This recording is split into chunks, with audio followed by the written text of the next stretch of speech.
Congregation Bible Study, December 2nd to 8th, 2024. Analysis with question and answer. Let's start by answering the questions from the paragraphs. Question 1 to 3. Why has the Apostle Paul come to Corinth, and what challenges does he face? The Apostle Paul came to Corinth with the primary purpose of bearing witness about God's kingdom. His focus was on preaching and spreading the good news to the diverse population of Greeks, Romans, and Jews in this bustling trade center. Paul faced several challenges upon arriving in Corinth. He needed a place to stay and a means to support himself financially, as he was determined not to become a burden on others or give the impression that he was profiting from his ministry. Despite these obstacles, Paul relied on his tent-making trade to provide for his needs, demonstrating resourcefulness and dedication while keeping his primary focus on his ministry. Question 4 and 5.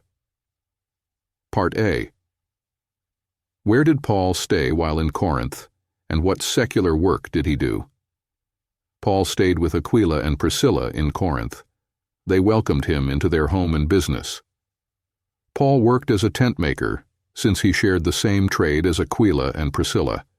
The trade involved either weaving the tent cloth or cutting and sewing the coarse material to make tents. Question 4 and 5.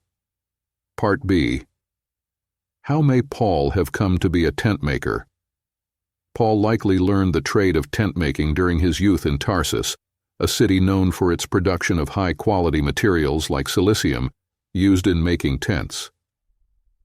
As a Jewish male, Paul would have been taught a trade as part of his upbringing, following the tradition that every Jewish father should teach his son a skill to support himself.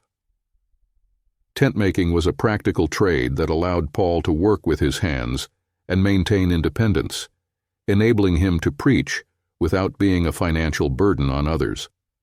This trade also gave Paul opportunities to interact with people in marketplaces and workshops, where he could share the good news of God's kingdom.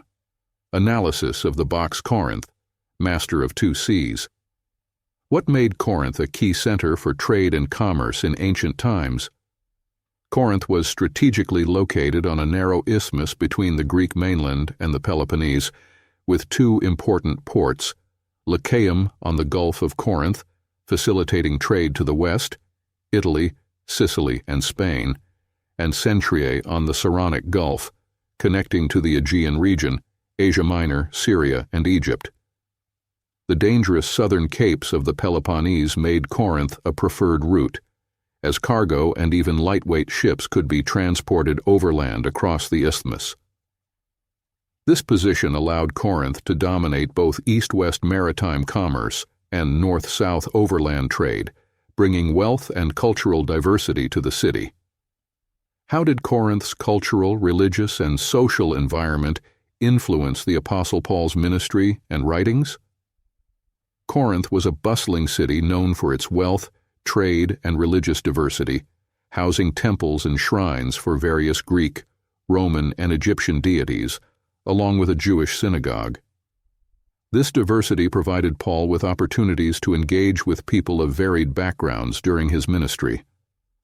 The city's reputation for vice and immorality also shaped the moral and ethical issues addressed in Paul's letters to the Corinthians. Additionally, being in Corinth during the athletic games of 51 CE likely inspired Paul to use athletic imagery in his writings, as seen in 1 Corinthians 9:24-27, where he compares the Christian race to athletic competitions.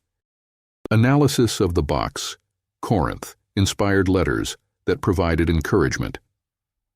Why did Paul write 1st and 2nd Thessalonians, and how did Timothy contribute to these letters? Paul wrote 1 Thessalonians to encourage and strengthen the congregation in Thessalonica, which faced opposition shortly after its formation. Concerned for their spiritual welfare, Paul sent Timothy to visit them when he was unable to return. Timothy brought back a positive report about the congregation, which prompted Paul to write this letter around late 50 CE. Paul wrote 2 Thessalonians soon after the first letter, likely in 51 CE, to address new developments in the congregation. While praising their love and endurance, Paul also corrected misunderstandings about the timing of the Lord's presence. Timothy, along with Silvanus, Silas, joined Paul in sending greetings in both letters, emphasizing their shared role in supporting the Thessalonian congregation. What prompted Paul to write to the Galatians, and where might he have written this letter? Paul wrote to the Galatians to address the false teachings of Judaizers, who claimed that circumcision and adherence to the Mosaic law were necessary for Christians. These teachings were undermining the true message of salvation through faith in Christ. Paul's letter aimed to correct these errors and reinforce the proper understanding of Christian freedom. While the exact location of writing is uncertain, it is possible that Paul wrote the letter during his stay in Corinth.